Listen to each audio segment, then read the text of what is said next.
నమస్తే, నేను Roja. Welcome to special drive. సార్వత్రిక ఎన్నికల్లో హ్యాట్రిక్ విజయాన్ని నమోదు చేసి దేశంలో అప్రతిహతంగా దూసుకుపోతున్న భారతీయ జనతా పార్టీ ఇప్పుడు మరొక కీలక మలుపులోకి ప్రవేశిస్తోంది. పార్టీకి కొత్త జాతీయ అధ్యక్షుడి ఎంపిక దగ్గరకొచ్చిన వేళ దక్షిణాది నేతకే బాధ్యత ఇవ్వాలనేటువంటి సంకేతాలు బయటకొస్తున్నాయి. అసలు అధికారం తిరిగి వస్తుందో రాదో అన్న పరిస్థితి నుంచి 2 సార్లు సొంతంగా ఎంపీ సీట్లను గెలుచుకుని అధికారాన్ని దక్కించుకుంది. మూడోసారి ఎవ్వరికీ సాధ్యం కాదు అనుకున్న తరుణంలో కూటమితో కలిసి హ్యాట్రిక్ విజయాలను అందుకుంది. తర్వాత అసెంబ్లీ ఎన్నికల్లో వరుస విజయాలతో దేశంలోనే ఎవ్వరికీ సాధ్యం కాని రీతిలో ఆ పార్టీ దూసుకుపోతోంది. అయితే అలాంటి పార్టీకి బీజేపీ చీఫ్ గా ఎవరిని ఎన్నుకోవాలన్న దానిపై పార్టీ వెనక ముందు ఆలోచిస్తోంది. ఓవైపు మోడీ లాంటి కరిష్మా ప్రధాని, జేడీ నడ్డా లాంటి వివాదరహితుడు పార్టీ విజయాలకు కారణమయ్యారు అన్న భావన ఉంది. అదే సమయంలో ఈసారి కూడా పార్టీకి చీఫ్ గా ప్రధాని నరేంద్ర మోడీకి తల్లో నాలుకలా ఉండే వ్యక్తిని నియమించాలని అటు ఆర్ఎస్ఎస్ ముఖ్యులు, ఇటు బీజేపీ పెద్దలు భావిస్తున్నారు. బీజేపీ చీఫ్ గా ఎప్పుడూ ఉత్తరాది నేతలే ఉంటున్నారన్న భావనను ఈసారి పక్కన పెట్టేసేయాలని ఆ పార్టీ భావిస్తోంది. అందుకే బీజేపీ చీఫ్ ను దక్షిణాది వ్యక్తిని నియమించేటువంటి అవకాశం కనిపిస్తోంది. అయితే మహిళకు అవకాశం లభిస్తుందా, లేదంటే మరోసారి పురుషుడే బీజేపీ చీఫ్ గా ఎలివేట్ అవుతారా అన్నది తేలాల్సి ఉంది. అయితే ఢిల్లీ నుంచి అందుతున్న సమాచారం మేరకు ఈసారి బీజేపీ చీఫ్ ఎవ్వరి ఊహకు అందని వ్యక్తి ఉంటారని మాత్రం తెలుస్తోంది.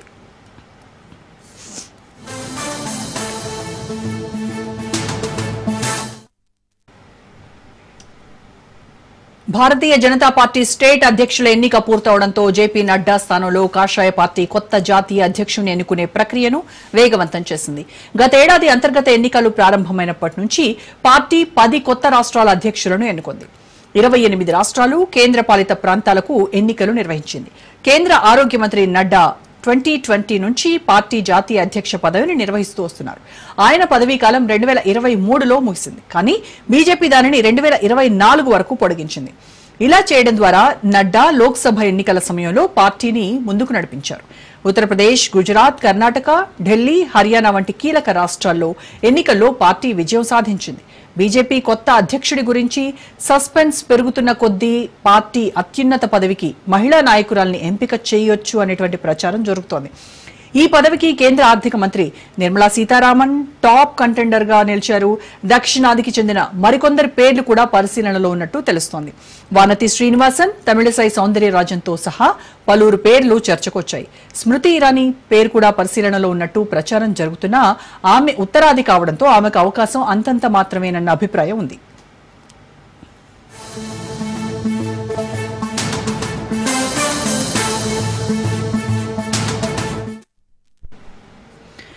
కేంద్ర ఆర్థిక మంత్రి నిర్మలా సీతారామన్ కొద్ది రోజుల క్రితం పార్టీ ప్రధాన కార్యాలయంలో బీజేపీ అధ్యక్షుడు జేపీ నడ్డా, పార్టీ ప్రధాన కార్యదర్శి బిఎల్ సంతోష్లను కలిశారు.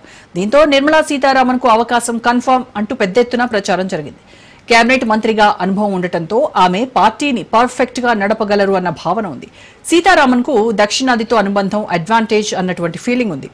ఇక కాషాయ పార్టీ తొలి మహిళా అధ్యక్షురాలిగా దక్షిణ భారతదేశంలో పార్టీ ఉనికిని బలోపేతం చేయడానికి సహకరించవచ్చు అన్న అభిప్రాయం కూడా ఉంది. పార్టీ జాతీయ అధ్యక్షురాలిగా సీతారామన్ నియోజకవర్గాల పునర్విభజన తర్వాత లోక్సభలో మహిళలకు ప్రతిపాదిత 33% రిజర్వేషన్ల ప్రక్రియను ముందుకు తీసుకెళ్లాల్సి ఉంటుంది.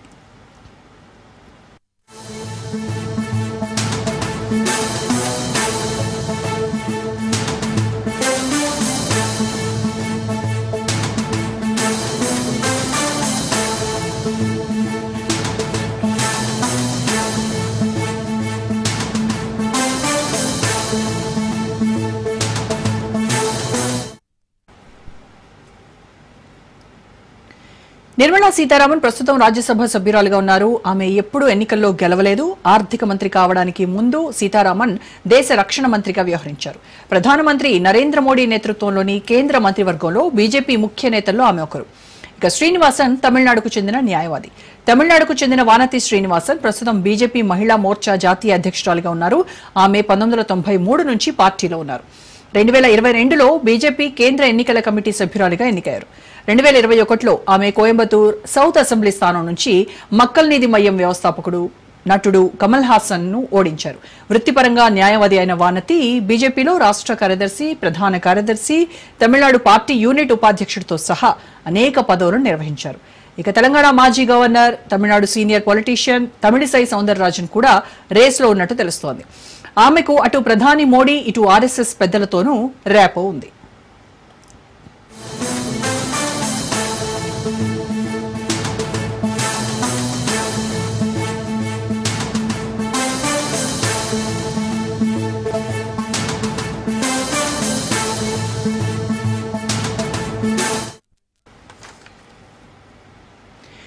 ఇటీవల సంవత్సరాల్లో మహిళా ఓటర్లను ప్రభావితం చేయడంలో బీజేపీ విజయం సాధిస్తోంది. హర్యానా, మహారాష్ట్ర, ఢిల్లీలో బీజేపీ విజయాల్లో మహిళా ఓటర్లు ముఖ్యమైన పాత్ర పోషించారు.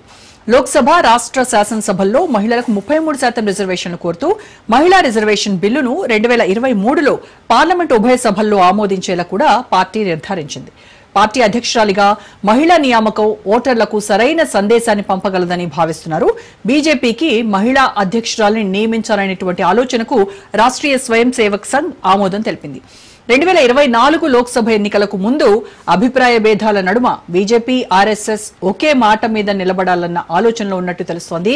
బీజేపీ చీఫ్ రేస్లో ప్రస్తుతం 8 మంది కేంద్ర మంత్రులు, మరో 3 పేర్లు పరిశీలనలో ఉన్నాయి.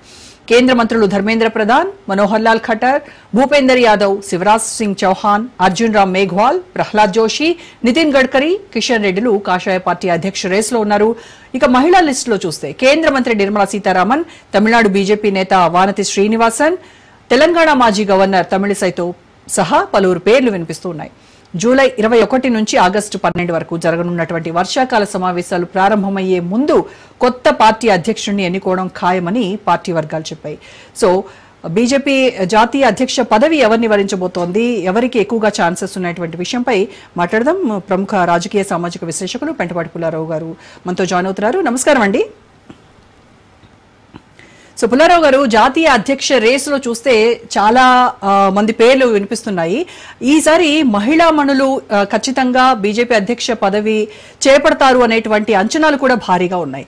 సో ఏం జరగబోతుందంటారు? ఎవరికి ఎక్కువగా అవకాశం ఉంది అనేది మీ విశ్లేషణ. అన్మ్యూట్ చేయండి సార్.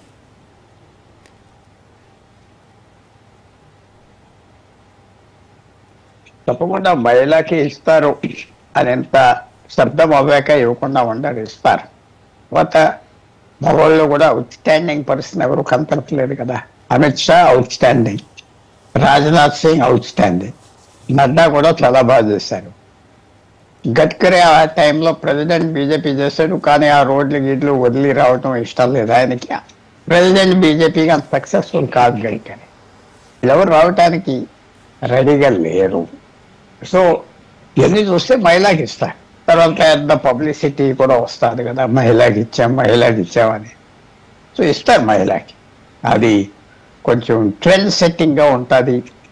బీజేపీ ఇమేజ్కి మంచిది. నరేంద్ర మోడీ గారికి ఇలాంటి వాటిల్లో ప్రత్యేకతగా ఆయన మొదలుంటారు.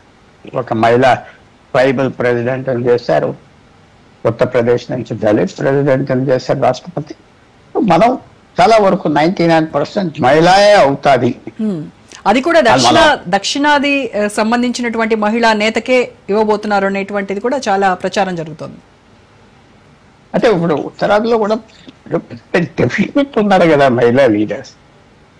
ఇప్పుడు కొత్తగా ఢిల్లీ చీఫ్ మినిస్టర్ రేఖా గుప్తా వెళ్ళి, ఆమె ఫస్ట్ టైం ఎమ్మెల్యే అయింది.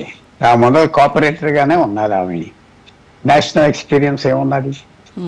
సో ఎక్స్పీరియన్స్ పర్సన్ అనేది రన్ చేయటానికి ఎవరు కంఫర్ట్ లేదు, ఫ్రాంక్గా చెప్పాలి. ఎవరు కంఫర్ట్ లేదు.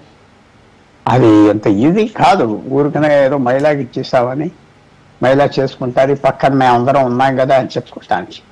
ఇది పెద్ద రెస్పాన్సిబిలిటీ బీజేపీ. రాబోయే ఎలక్షన్స్ 2029లో భూకంపం లాంటి మార్పులు వస్తున్నాయి. భూకంపమే కాదు, టెక్టోనిక్ షిఫ్ట్. అంటే ప్రపంచంలో ఉన్న ఏషియా, ఆఫ్రికా కింద ఎలా కదిలి దూరం అయిపోతున్నాయి, అంత మార్పులు వస్తున్నాయి 29కి. అలాంటి ఛాలెంజ్ చూసే ప్రెసిడెంట్ కావాలి. మీరు అడగవచ్చు ఎంత చేంజెస్ ఏమొస్తున్నాయి. 2011 తర్వాత ఫస్ట్ టైం సెన్సస్ చేస్తున్నారు 16-17 సంవత్సరాల తర్వాత. 1931లో బ్రిటిష్ ఒక రకమైన కాస్ట్ కుల సెన్సస్ చేశారు, 100 సంవత్సరాల తర్వాత చేస్తున్నారు. డీలిమిటేషన్ 23 సంవత్సరాలు అయిపోయింది, దాదాపు 50 సంవత్సరాలు అయిపోయింది డీలిమిటేషన్, సీట్లు పంచకూడదని. అది ఈసారి చేస్తానని వచ్చింది. అన్నిటికంటే ముఖ్యం మహిళా బిల్లు తీసుకొచ్చారు. 33% సీట్లు అసెంబ్లీ పార్లమెంట్ రిజర్వ్డ్ అయిపోతాయి. అయితే స్టాటిస్టికల్గా ప్రాబబిలిటీ ఏంటి? తెలంగాణలో ఒక ఎమ్మెల్యే 119లో ఉన్నాడు. ఆయన ఎంతమంది ఎమ్మెల్యేలు తిరిగి వస్తారు అని మీరు అడిగితే ఒక 15-20 మంది తిరిగి వస్తారు అంతే. మిగతా వాళ్ళంతా గుడ్ బై. ఆడవాళ్ళకి వెళ్ళిపోతారు, ఈ సీట్ రిజర్వ్ సీట్ అవుతుంది, సీట్ మారిపోతుంది, ఇంకో సీట్ అయిపోతుంది. అంత ఛాలెంజెస్ వస్తాయి. కాస్ట్ సెన్సస్ వస్తుంది, పెద్ద సెన్సస్ వస్తుంది, విమెన్ రిజర్వేషన్ బిల్లు వస్తుంది. ఇంత ఈజీగా బీజేపీకి ఎలక్షన్ జరగబోట్లేదు. అంత మార్పు ఉండే టైంలో వాళ్ళు ఎదుర్కోవాలి. అలా ప్రెసిడెంట్ మహిళలో ఉన్నారా అంటే ఎస్ మీరు ఉన్నారంటారా? 3 పేర్లు ఏదో చెప్తున్నారు కదా. వానతి శ్రీనివాసన్ ఉన్నారు, పురంధేశ్వరి ఉన్నారు, నిర్మలా సీతారామన్ ఉన్నారు, తమిళిసై సౌందరరాజన్ ఉన్నారు, అండ్ ఉత్తరాది నుంచి చూస్తే స్మృతి ఇరానీ పేర్లు కూడా గట్టిగా వినిపిస్తున్నాయి. చాలా కేపబుల్ పీపుల్, అదృష్టవంతులు, చాలా అదృష్టం. కెపాసిటీ ఎంతవరకు ఉన్నది చూడండి. మహిళా ప్రెసిడెంట్ చేసేస్తారు, చేసాక ఏమొస్తుంది వాళ్ళకి? ఇది ఒక ఊరికనే ఒక కాస్మెటిక్ ఎక్సర్సైజ్. కాస్మెటిక్ ఎక్సర్సైజ్ అంటే మీకు తెలుసు కదా, పైన ఏదో మహిళ పెట్టామండి అని చెప్పుకొని తిరగటానికి. ఇది రియల్ ఛాలెంజ్ ఎవరున్నారు చెప్పాలంటే? నిజంగా హార్డ్ కోర్ పొలిటీషియన్స్ ఎవరు వీళ్ళందరిలో చెప్పండి మీరు. హార్డ్ కోర్ నిలబడి అపోజిషన్ ఛాలెంజ్ చేసి పాలిటిక్స్ ఎలక్షన్ నిలబడి దిగి తిరిగి గెలిచి అవమానాలు పడింది స్మృతి ఇరానీ. కానీ ఆమెకి ఇస్తారా అంటే కంఫర్ట్ లేదు, ఎందుకంటే ఓడిపోయారు, సైడ్ లైన్ అవ్వింది మొన్న. తర్వాత కొన్ని అవి ఏమన్నా మనకు తెలియదు, లోపల ఎలాంటి ప్రాబ్లమ్స్ ఉన్నాయి, పర్సనాలిటీ ప్రాబ్లమ్స్ మనకు తెలియదు కదా. పవర్లో ఉన్నప్పుడు ఎవరితో ఎలా బిహేవ్ చేశారు, ఇల్లు ఎలాగ ఉన్నారు, ఏమనుకుంటారు, ఇవన్నీ బయటకు వస్తాయి. ఆ ఒక మంచి క్యాండి. నిర్మలా సీతారామన్ గారు పెద్ద మంత్రి పదవులు చేశారు, చాలా పెద్ద మంత్రి, అనుకోని అదృష్టం. 2014 ముందులో ఎమ్మెల్యే కాదు, ఎంపీ కాదు, సర్పంచ్ కాదు, యూనియన్ ఇండస్ట్రీ మినిస్ట్రీ అయ్యారు, డిఫెన్స్ మినిస్టర్ అయిపోయారు, కామర్స్ మినిస్టర్ అయిపోయారు, ఫైనాన్స్. కరెక్ట్. అది ఎక్కడా ఇంత లక్ చూడు. అలాంటి వ్యక్తికి తీసేసి ప్రెసిడెంట్ ఇస్తున్నారంటే ఎన్నో అర్థాలు చేసుకోవాలి, చాలా అర్థాలు చేసుకోవాలి. ఎందుకు ఇస్తున్నారు పదవి? ఆ పదవి సరే. మిగతా లేడీస్ ఉన్నారు, చాలా అదృష్టవంతులు, కెపాసిటీ కాదంటే మనం తిడతారు సోషల్ మీడియాలో, చాలా గొప్పలు. కానీ సరిపడతారా?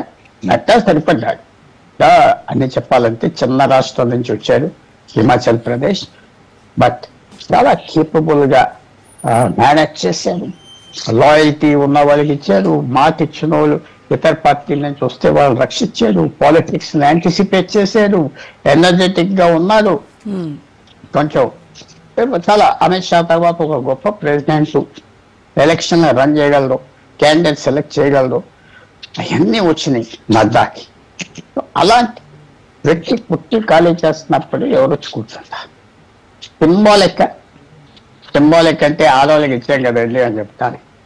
అదే అవుతుంది ఆఖరి, అదే అవుతుంది అనుకుంటున్నా. సింబాలిక్ మహిళకి ఇచ్చాం, చాలా గొప్పగా చేశాం బీజేపీ అని చెప్పుకోవటానికి ఇస్తారు. కానీ కెపాసిటీ ఉన్నదో లేదో మనం చెప్పలేం కదా, అడ్వాన్స్గా చెప్పలేం కదా. ఒక్కోసారి అద్భుతంగా తయారవుతారు పొలిటికల్గా. సోనియా గాంధీ గారు పాలిటిక్స్లో 1998లో దిగినప్పుడు హిందీ కూడా సరిగ్గా మాట్లాడేవారు కాదు. 2012-14కి ప్యూర్ పాలిటిషియన్ అయిపోయారు వారు. ఇండియన్ పాలిటిషియన్స్ కంటే ఎక్కువ పాలిటిక్స్ చేసే శక్తి వచ్చింది, చేశారు. మనుషుల్లో సెస్ చేశారు, చాలా రూత్లెస్ గా బిహేవ్ చేశారు, జనరస్ గా బిహేవ్ చేశారు. అవన్నీ వచ్చి మనం మొదలు చెప్ప 4 ఫెయిల్ అవుతారు, సక్సెస్ అవుతారు. కానీ చాలా పెద్ద ఛాలెంజ్. ఊరుకునే వెళ్ళి పిచ్చిక మీద కూర్చోబెట్టి మీరు ఇచ్చిన అని క్రిటిసైజ్ చేయట్లేదు, మీరు సక్సెస్ సర్టిఫికెట్స్ ఇచ్చారు ఒక్కో లేడీకి. తమిళ సైడ్ కూడా మంచి సర్టిఫికెట్ ఇచ్చారు. అవేమి ఎక్స్పెక్ట్ చేయట్లేదు, మీరే చెప్పారు పాపం తమిళ సాయికి ప్రెసిడెంట్షిప్ భారతీయ జనతా పార్టీ ఇస్తున్నారని. అంటే బీజేపీలో ఎక్స్పెక్ట్ చేస్తున్నారో చేయట్లేదో, అసలు రేస్ లో ఉన్న వాళ్ళకే వస్తుందా అని అంటే అది పెద్ద క్వశ్చన్ మార్క్స్, పెద్ద డౌట్ కూడా. అంటే మొన్నటి తెలంగాణ రాష్ట్ర అధ్యక్ష పదవిని చూస్తే చాలా మంది రేస్ లో ఉన్నప్పటికీ కూడాను అనూహ్యంగా రామచంద్రరావు పేరు మనం చూసాం, ఆయనని వరించినటువంటి పరిస్థితి. సో బీజేపీలో అందుకే ఎప్పుడైనా ఏదైనా జరగవచ్చు, ఎవరినైనా పదవి వరించలేదు. వాళ్ళు డెకరేటివ్ గా సింబాలిక్ గా ఇస్తున్నారంటే నేను స్పష్టంగా చెప్తున్నా, ఒక దళిత్ మహిళకి ఇవ్వాలి, ఒక ట్రైబల్ మహిళకి ఇవ్వాలి అంటే. ఇప్పుడు నేను చెప్పేది కొంచెం క్రూడ్గా ఉంటుంది, కానీ ఫ్యాక్ట్గా ఎవరి పేర్లు అయితే వస్తున్నాయో వాళ్ళ పార్టీ బయట బేస్ ఉన్నదా? లేదు కదా. ఏదో ప్రెస్ కాన్ఫరెన్స్ లో అడ్రస్ చేసేసి గుడ్ మార్నింగ్ గుడ్ నైట్ అంటే అయిపోయిందా? సో సింబల్ గా ఎవరికి ఇవ్వాలి? బెస్ట్ సింబల్ నేను అనుకున్నారా, ఒక ట్రైబల్ మహిళకి ఇవ్వచ్చు. ఉన్నారు మంత్రులు ఉన్నారు అక్కడక్కడ, ఇవ్వచ్చు. అలాగే షెడ్యూల్ కాస్ట్ మహిళకి ఇవ్వచ్చు. ఎందుకు ఇవ్వకూడదు? మీరు మహిళకి ఇస్తే అదే పెద్ద ఇంపాక్ట్ వస్తుంది, కానీ మిగతా వాళ్ళకి ఇస్తే వాళ్ళకి మంచిది, పార్టీకి మంచిదా లేదా తర్వాత తెలుస్తారు. ఇచ్చిన వాళ్ళకి మంచిది, ఇచ్చిన వాళ్ళు బాగా ఆనందపడతారు, వాళ్ళ చెంచాలు ఇంకా ఆనందపడతారు. వాళ్ళ స్నేహితులు తక్కువ మంది ఉన్నారు, మీరు చెప్పిన వాళ్ళు అందరి పేర్లు తక్కువ మంది స్నేహితులు ఉన్నారు. అంత గొప్ప వాళ్ళైనా అంత గొప్ప స్నేహాలు లేవని పార్టీలో మాత్రం అంత, బయట కూడా అంత స్నేహాలు లేవు, అంత అగ్రెసివ్ గా వాళ్ళు పొలిటిక్స్ లో లేరు. ఇప్పుడు చెప్పిన మనుషుల పేర్లన్నీ. దేర్ఫోర్ ఐడియల్ చాయిస్ లీడింగ్ ఇవ్వండి. ఆ లీడింగ్ ఇచ్చేది మనం సింబాలిక్ గా షెడ్యూల్ కాస్ట్ షెడ్యూల్ ట్రైబ్ ఇస్తే బాగుంటుంది కదా. అది అనుకున్నా. ఇప్పుడు వచ్చిన పేర్లన్నీ ఫార్వర్డ్ కాస్ట్, ఫార్వర్డ్ కాస్ట్ వాళ్ళకి ఇస్తే ఏమొస్తాయి? ఇంత ఫార్వర్డ్ కాస్ట్ ఓట్స్ కావాలి. I mean forward cost run చేస్తారు, మనం మాట అనకూడదు అనుకోండి. వాళ్ళే రన్ చేస్తారు, వాళ్ళే రన్ చేయగలరు, చేస్తున్నారు. బట్ సింబాలిక్ అయితే షెడ్యూల్ కాస్ట్ లేడీకి ఇవ్వాలి, దళిత్ లేడీకి ఇవ్వాలి, ట్రైబల్ లేడీకి ఇవ్వాలి, ముస్లిం లేడీ అని చెప్పడానికి లీడర్షిప్ కనపడతారు. అప్పుడు ఎర్త్ క్వేక్ లాగా వస్తారు, ఒక ఎర్త్ క్వేక్. ఏదో తర్వాత ఇంకో సీక్రెట్ కూడా ఉన్నది దీంట్లో, పెద్ద సీక్రెట్. మీరు ఎప్పుడు జ్ఞాపకం పెట్టుకోండి. ఒక పదవికి తీసుకెళ్ళి ఇస్తున్నారంటే ఉన్న పదవి నుంచి బయటకు పంపించేయటానికి, అది జ్ఞాపకం పెట్టుకోండి. అశోక్ గెహ్లోట్ ని రాజస్థాన్ ముఖ్యమంత్రిగా ఉన్నారు, వాళ్ళని ఎలా తీసేయాలి? నీకు ప్రమోషన్ ఇస్తున్నాం, కాంగ్రెస్ ప్రెసిడెంట్ చేస్తా ఉన్నారు 3 సంవత్సరాల క్రితం, మీరు మర్చిపోయి ఉంటారు. రానన్నది కదా, అదే ప్రమోషన్ అన్నారు. నేను వదలనన్నారు ముఖ్యమంత్రి రాజస్థాన్ లో ఉన్నారు. అప్ స్టేజ్ అంటారు, మీకు తెలుసు కదా, పైకి దండేశారు. సో అవి కూడా ఎన్ని యాంగిల్స్ ఉన్నాయి కదా, డీప్ యాంగిల్స్ ఉన్నాయి వచ్చే పేరుల్లో. కొంచెం ఏంటంటే రోజా గారు, నేను చాలా ఫ్రీగా మాట్లాడి ఎక్కువ ఎనిమీస్ చేసుకుంటా ఉంటాను, ఒక్కోసారి కేర్ఫుల్ గా ఉంటాను. కేర్ఫుల్ గా ఉంటున్నాను. సమ్ పీపుల్ వాళ్ళకి ఆపర్చునిటీస్ వస్తున్నాయంటే అది ప్రమోషన్ అనుకోవద్దు, ఉన్న కుర్చీ నుంచి మెల్లిగా మర్యాదగా తీసేట, అది కూడా జ్ఞాపకం పెట్టుకోండి. అదే ఎవరికి వచ్చేస్తుంది మనం డిసైడ్ చేయట్లేదు. బట్ నేను మహిళకి ఇస్తే happy. But why not schedule tribe మహిళ, వై నాట్ షెడ్యూల్ కాస్ట్ మహిళ? ఎంతో మంది ఉన్నారు, చక్కటి మనుషులు ఉన్నారు, ఇంత క్వాలిఫైడ్ మనుషులే ఉన్నారు, నేను తక్కువ లేదు. లేకపోతే చారెస్ సుమా కావాలా, డిప్యూటీ సీఎం రాజస్థాన్, ఆమెకి ఇవ్వాలి. మహారాణి జైపూర్, ఆమెకి ఇస్తే చారిస్మాటిక్, హిందీ మాట్లాడుతుంది, ఇంగ్లీష్ మాట్లాడుతుంది, hard core politician, graceful lady. బహుశా ఆమెకి ఎవరేమో అనుకుంటున్నాను. But choice is a women, but which women, ఎవరు అది. అంటే ఏ మహిళ అయినా మీరు అన్నట్టుగా, మీరు సూచించినట్టుగా ట్రైబల్ అవ్వచ్చు, షెడ్యూల్ కాస్ట్కి సంబంధించినటువంటి మహిళను అవ్వచ్చు, లేదా మనం ఇప్పుడు చెప్పుకున్నటువంటి రేస్లో ఉన్నటువంటి పేర్లు ఎవరికి ఇచ్చినా కూడా 2026లో జరగనున్నటువంటి బెంగాల్, తమిళనాడు, కేరళ రాష్ట్రాల ఎన్నికల స్ట్రాటజీగానే ఈ ఎంపిక అనేది ఉంటుందంటారా? అక్కడ ఆకర్షించడానికి అది జనరల్ గా మహిళకి ఇస్తే బాగుంటుంది అని ఒక వ్యూలో ఉన్నది ఇప్పుడు ప్రస్తుతం. మహిళకి ఇస్తే ఒక పబ్లిసిటీ, గేన కదా మేము ఆడమనిషికి ఇచ్చాం, లేడీకి ఇచ్చాం బీజేపీ అని చెప్పుకోవటానికి చాలా బాగుంటుంది కాబట్టి మహిళకి ఇస్తారు. మీరు మేము 33% బిల్స్ తీసుకొచ్చాం లేడీకి ఇస్తాం అంటే కొన్ని రోజులు క్లిక్ అవుతుంది, ఇమేజ్ క్లిక్ అవుతుంది. కానీ జెన్యున్ గా ఫిట్ అవుతారా ఆ మనిషి బీజేపీ ప్రెసిడెంట్ గా మనం చెప్పలేము. అప్పుడే చెప్పలేము. కొన్ని రోజులు ఆగాలి, అది కొన్ని రోజులు ఆగాలి. మనం చూడాలి ఎలాంటి మనిషికి ఇస్తారు, వెనకాల ఏమున్నాయి పాలిటిక్స్, చాలా ఉంటాయి. ఇదంతా సింపుల్ గా కాదని నేను భావిస్తాను. సదరన్ స్టేట్స్ కి సంబంధించినటువంటి నాయకురాలను ఎంచుకోవడం వెనుక అంటే మిషన్ సౌత్ అనేటువంటి ఒక స్ట్రాటజీ ఏదో ఇంప్లిమెంట్ చేయబోతున్నారు అనేటువంటిది కొంతమంది విశ్లేషకులు చెప్తున్నమాట. సో అదే కనుక నిజమైతే మరి ఉత్తరాది పైన ఏమైనా ఎఫెక్ట్ పడుతుందంటారా? అసలు తెలియగలుగుతున్నారు. ఇప్పుడు ఉన్న పెద్ద మనుషులు పెద్ద ఆడవాళ్ళకి ఇస్తే సౌత్ లో ఏమన్నా గాలి వచ్చేస్తుందా అనుకోవట్లేదే. వాళ్ళంతా పెద్ద ఆడవాళ్ళకి ఇచ్చేసారు. మనం బీజేపీకి వేయాలి, ఆడవాళ్ళు పరిగెత్తుకుని పోలింగ్ బూత్స్కి వెళ్ళిపోతారు అని మీరు అనుకుంటున్నారంటే కొద్దిగా నాకు ఆశ్చర్యంగా ఉన్నారు. అంత పుల్లర్స్ కాదు అసలు వీళ్ళ పేర్లు కూడా ఎవరికి తెలుసు ఆడవాళ్ళకి? మీరు హైదరాబాద్ బయట పల్లెటూరుకి వెళ్ళి అడగండి ఇలా పేర్లు ఎవరికి తెలియదు. ఇంకా స్మృతి ఇరానీ పేరు కొంతమందికి తెలుసు, ఎందుకంటే అవి స్టూడియో స్టారు ఇవన్నీ ఉన్నాయి కాబట్టి. మిగతా వాళ్ళకి అంత పబ్లిక్ టచ్ లేదు కదా. పబ్లిక్ టచ్ లేదు, టచ్ మీ నాట్ సార్ అది ఉంటుంది. అసలు ఎవరి దగ్గర రానివ్వలేదా, చేశారా, హార్డ్ కోర్ పాలిటీషియన్ ఆ ఇంపాక్ట్ ఏమన్నదని మనం మర్యాదపూర్వకంగా చెప్పుకుంటే వాళ్ళని పొగడటానికి ఆడవాళ్ళు వచ్చి వేసేస్తారు దక్షిణాదిలో అని, మొగలు కూడా వేస్తారు మన దక్షిణాదిలోకి ఇచ్చారా అని. మరి మొన్న చెన్నైలో ఎవరు వేయలేదే ఓటు, ఆంధ్రప్రదేశ్లో ఒక్కడే వేయలేదే. 1% లో ఉన్నది కదా బీజేపీ. తమిళనాడులో వేయలేదు, కేరళలో వేయలేదు. వీళ్ళు ఇచ్చేస్తే వీళ్ళకి అదే కాదు, ఇంకా కాస్మెటిక్ గా ఆడవాళ్ళకి ఇచ్చాం, బాగున్నది పాయింట్. బట్ నేను చెప్పేది ఏంటంటే మీరు ఆడవాళ్ళకి ఇచ్చినప్పుడు కొంచెం ఓట్ పుల్లరు ఒక స్టన్నింగ్ ఉమెన్కి ఇవ్వచ్చు కదా. ఒక షెడ్యూల్ కాస్ట్ ఉమెన్ లేరా ఆ స్టేటస్కి మన దేశంలో? బీజేపీకి ఒక షెడ్యూల్ ట్రైబ్ లేడీ లేదా? ఎక్కడున్నారు? ఎక్కడ ఎందుకు పెంచలేదు? 5 సంవత్సరాల్లో ఎందుకు ప్రాజెక్ట్ చేయలేదు? ఎవరినో సెలెక్ట్ చేసి పాలిష్ చేసి బాగా పెంచేస్తే అయిపోతుంది కదా. ఈ రోజు ఒక నెలల్లో ఒక పెద్ద పార్టీ తెలుసుకుంటే ఆ నేషనల్ ఫిగర్ అయిపోతుంది కదా.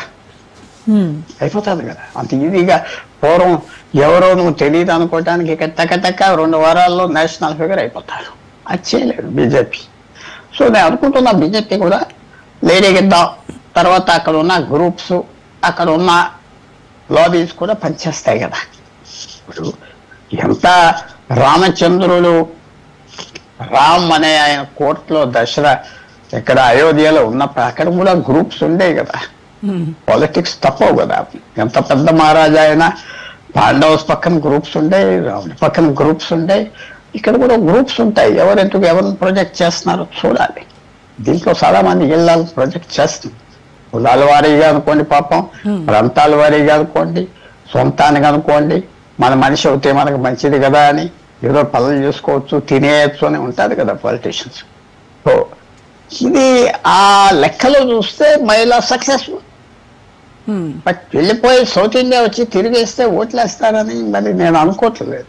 మరి ఆ ప్లేస్ లో కనుక ఒక మేల్ లీడర్ అంటే శివరాజ్ సింగ్ చౌహాన్ కానీ భూపేంద్ర యాదవ్ లాంటి వాళ్ళు, కిషన్ రెడ్డి వాళ్ళు ఉంటే వాళ్ళు ఓట్ పుల్లర్స్ అంటారా? మరి శివరాజ్ సింగ్ యాదవ్ ఇదే ఓట్ పుల్లర్, దేశం అంతా తెలుసు. ఓట్ పుల్లర్ కాకపోయినా ఆర్గనైజేషన్ మేనేజ్ చేయగలరు. పాలిటీషియన్ మాట ఇస్తే మాట పాటిస్తాడు. మెయిన్ క్వాలిటీ ఆఫ్ పాలిటీషియన్ ఏంటంటే మాట ఇవ్వాలి, మాట ఇచ్చాక మాట ఇంప్లిమెంట్ చేయాలి, లాయల్గా ఉండాలి. పాలిటీషియన్స్ బిగ్ పాలిటీషియన్స్, అమిత్ షాకి అది గొప్ప పేరు, నరేంద్ర మోడీకి కూడా అది పేరు. ఒకసారి మీరు ఆ పార్టీలో వెళ్ళిపోయి రమ్మని మేము చూసుకుంటామంటే చూసుకుంటాం. ఇంకోటి ఏమన్నాం, శివరాజ్ చౌహాన్ కూడా ఆ ఇమేజ్ ఉన్నది, నడ్డాకు ఉన్నది, అలాగే అమిత్ షా, మోడీ, మిగతా వాళ్ళకి ఆ ఇమేజ్ ఎక్కడ ఉన్నది? ఎవరైనా డెలివరీ చేయాలి కదా. మీకు మాటిస్తే డెలివరీ చేయాలి కదా. అంటే బాగా బట్టలు వేసుకుని తిరుగుతున్నారని, లేకపోతే మంచి క్లోత్ వేసుకుని తిరుగుతున్నారని మగ ఆడ ఎవరైనా దానివల్ల కుదరదు కదా. ఒక డెలివరీ ఏంటి? మాట ఇస్తే మాట పాటిస్తున్నారా? పార్టీ వెళ్ళి జాయిన్ అవ్వాం, ఎవరో మీకేదో చూస్తామంటే ఆయన చూడాలి. ఆ శక్తి శివరాజ్ సింగ్ చౌహాన్ కొన్నది. కానీ అంత అమిత్ షా గారు వెనకాలని నడిపిస్తాడు కాబట్టి అది పెద్ద ఇంపార్టెంట్ కాదు. బట్ మహిళ వెల్కమ్. బట్ నేను అనుకుంటున్నా షెడ్యూల్ ట్రైబ్ మహిళ అయితే బాగుంటుందేమో అని అనుకుంటున్నాను. యా, అయితే ఈ జాతీయ అధ్యక్ష పదవి ఎంపిక అనేది ఇటు మోడీ, అమిత్ షా వంటి నాయకుల మధ్య సమన్వయంతోనే నడుస్తుంది. అండ్ అలాగే ఆర్ఎస్ఎస్ ఎఫెక్ట్ ఎంతవరకు ఉంటుందంటారు? వాళ్ళ ప్రమేయం ఎంతవరకు ఉంటుంది ఎంపిక ప్రక్రియలో? తప్పకుండా వాళ్ళు చాలా పవర్ఫుల్ బాడీ, వెనకాల పర్మనెంట్ ఆర్గనైజేషన్ ఉన్నది. బీజేపీ పొలిటికల్ గా ఒక మెరుగో రౌండ్, నాయకులు వస్తారు వెళ్ళిపోతారు. అద్వానీ వచ్చాడు వెళ్ళిపోయాడు, వాజ్పేయి వెళ్ళిపోయాడు, మురళీ మనోహర్ జోషి వెళ్ళిపోయాడు, ఎంతో మంది వచ్చి వెళ్ళిపోయారు. ఎందుకంటే అది అలాగా మ్యూజికల్ చైర్స్ లాగా వెళ్ళిపోతారు. ఆర్ఎస్ఎస్ పర్మనెంట్, అది ఎలక్టెడ్ పోస్ట్ కాదు, ఒక ఎన్జిఓ అంటారు, నాన్ గవర్నమెంటల్ ఆర్గనైజేషన్. అలాగే ఉన్నవాళ్ళు అక్కడే ఉంటారు 30 సంవత్సరాలు 40 సంవత్సరాలు. అలాగే జ్ఞాపకం శక్తి ఉంటుంది. ఇన్స్టిట్యూషనల్ మెమరీ అంటారు, సమస్తకు ఉన్న జ్ఞాపకం. అరే వాడు మంచోడు కాదు, మనం తిట్టేది 20 సంవత్సరాల క్రితం వాడిని అడ్డం పడాలంటారు. అయితే వీడు చాలా మంచోడు, మనతోనే ఉన్నాడు, కానీ మోస్ట్ యూస్లెస్ ఫెలో, కానీ మనతో ఉన్నాడని కూడా అది పదవులు ఇస్తారు. సో వాళ్ళకి పెద్ద రోల్ ఉంటుంది. స్ట్రాంగ్ పర్మనెంట్ బాడీ కాబట్టి, పర్మనెంట్ బాడీ. అది డీప్ స్టేట్ అంటారు కదా ఇతర దేశాల్లో, తప్పు కాదు, చాలా మంచి బాడీ, మంచి లీడర్స్ ఉన్నారు, వాళ్ళు సాక్రిఫైస్ చేస్తారు, ఏ ఒక్కర్లేదు. బట్ వాళ్ళు కూడా మానవులే కాబట్టి వాళ్ళకి పెద్ద రోల్ ఉంటుంది, పెద్ద రోల్ అది. ఎందుకంటే వాళ్ళు పర్మనెంట్. ఇప్పుడున్న లీడర్స్ అందరూ టెంపరీ. వాజ్పేయి ఎక్కడున్నాడు, అద్వానీ ఎక్కడున్నాడు, మురళీ మనోహర్ జోషి ఎక్కడున్నాడు, చెప్పండి, అయిపోయి. అది ఉన్న ఆర్ఎస్ఎస్ కి తప్పకుండా పెద్ద పాత్ర ఉంటుంది. వాళ్ళు సలహా తీసుకుంటారు, మంచి సలహా కూడా ఉమెన్కి ఇవ్వటానికి. అది ఎవరికి ఇస్తారు అని, ఫర్ ఎగ్జాంపుల్ ప్రెసిడెంట్ ట్రైబల్ ఉమెన్కి ఇచ్చారు, పెద్ద ఇంపాక్ట్ వచ్చింది, చాలా పెద్ద ఇంపాక్ట్. అదే మిగతా వాళ్ళకి ఎవరికో ఇస్తే ఏమవుతుంది, ఏం ఇంపాక్ట్ ఉంటుంది? No impact. సో అది మనం చూసి చూడాలి, వీళ్ళు ఎవరికి ఇస్తారు. ఒక వ్యక్తికి ఇవ్వటానికి ఒక కేటగిరీ ఎలాంటి వ్యక్తికి ఇస్తారు అక్కడ చూడాలి. నేను ఇప్పుడు కూడా హోప్ చేస్తున్నా వాళ్ళ ఎస్సీ ఎస్టీ లేడీకి ఇస్తారు. ఒక సర్ప్రైజ్ అంటే అది. ఇవన్నీ వచ్చిన పేర్లు సర్ప్రైజ్ కాదు కదా, ఎందుకంటే వాళ్ళు పదవుల్లో ఉన్నారు, పదవుల కోసం తిరుగుతున్నారు, పదవుల కోసం ఆశిస్తున్నారు, పదవులు వస్తూ ఉన్నాయి. సో ఎవరైనా సర్ప్రైజ్ లేడీ ఉన్నారా? నాకు కనపడట్లేదు. చూడాలి, అదే మనం ఎదురు చూడాలి. మోడీ గారు ఎప్పుడు కొంచెం సర్ప్రైజ్ చేస్తారు కాబట్టి వై నాట్. ఒక నార్త్ ఈస్ట్ లేడీ లేరా? ఉన్నారు, సొఫిస్టికేటెడ్గా ఉన్నవాళ్ళు ఉన్నారు, వాళ్ళు ఉన్నారు, బీహార్లో ఉన్నారు, మరి వాళ్ళని తీసుకొచ్చి పెడతారా? వాళ్ళకి ఆ పబ్లిసిటీ లేదా? వాళ్ళ వెనకాల లాబీస్ లేరా? అదే కనపడుతుంది నాకు. ఈ అధ్యక్ష ఎంపిక తర్వాత అంటే పార్టీకి ఉన్నటువంటి అంటే పొలిటికల్ డైనమిక్స్ లో ఏమైనా మార్పులు మనం ఎక్స్పెక్ట్ చేయొచ్చు అంటారు? అంటే కొన్ని నెలల్లో బీహార్ ఎలక్షన్స్ ఉన్నాయి, నెక్స్ట్ ఇయర్ లో ఉన్నటువంటి కొన్ని అసెంబ్లీ ఎలక్షన్స్, వీటిపైన ఏమైనా ఇంపాక్ట్ లీడర్ ఫెయిల్ అవ్వకుండా ఉంటే చాలు. ఎందుకంటే పెద్ద యంత్రాంగం బీజేపీది. బీహార్ ఎలక్షన్, బీహార్ లీడర్స్ ఉన్నారు, బీహార్ మంత్రులు ఉన్నారు, బీహార్ ఎంపీలు ఉన్నారు, వాళ్ళకి చూసే ఆర్గనైజేషన్ ఆటోమేటిక్గా వెళ్ళిపోతాడు. ఆటో పైలట్ బీజేపీకి, ఆటో పైలట్. బీహార్ లాంటి రాష్ట్రాలు, ఉత్తరప్రదేశ్ లాంటి రాష్ట్రాలు, మిగతా ఎక్కడైతే పవర్ లేదో కొద్దిగా వీళ్ళు తొందరపడాలి. సో అది పెద్ద ఇంపాక్ట్ ఏమి ఉండదు, వీళ్ళు వచ్చి చేయగలిగింది. చాలా ఎక్స్పీరియన్స్ కూడా కావాలి కదా. నడ్డాకి బాగా ఎక్స్పీరియన్స్ సంపాదించాడు ఆయన. మనకు కూడా పార్టీలో పనిచేయటం, తిరగటం, and being a shrewd man, ఆయనకి చాలా ష్రూడ్ అబ్జర్వర్ అన్నీ ఉన్నాయి. సో మేనేజ్ చేశాడు.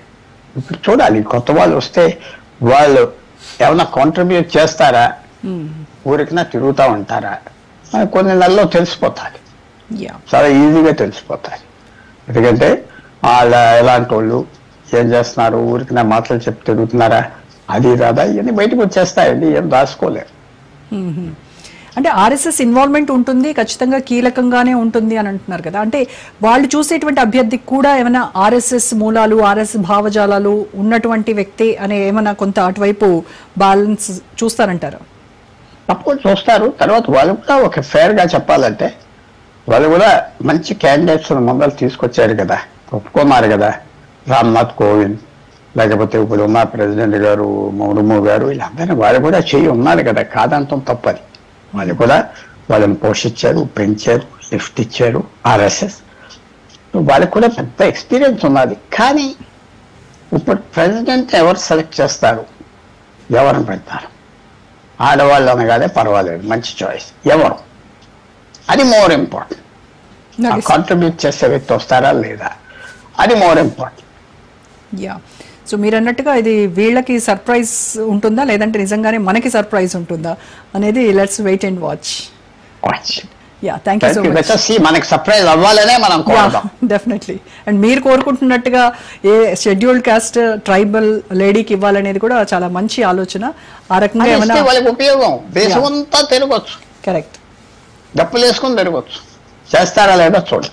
Yes sir, thank you so much sir వెంటపడి Pullarao garu. Thank you. So ఇది వాళ్ళ special drive. Stay tune to Raj news.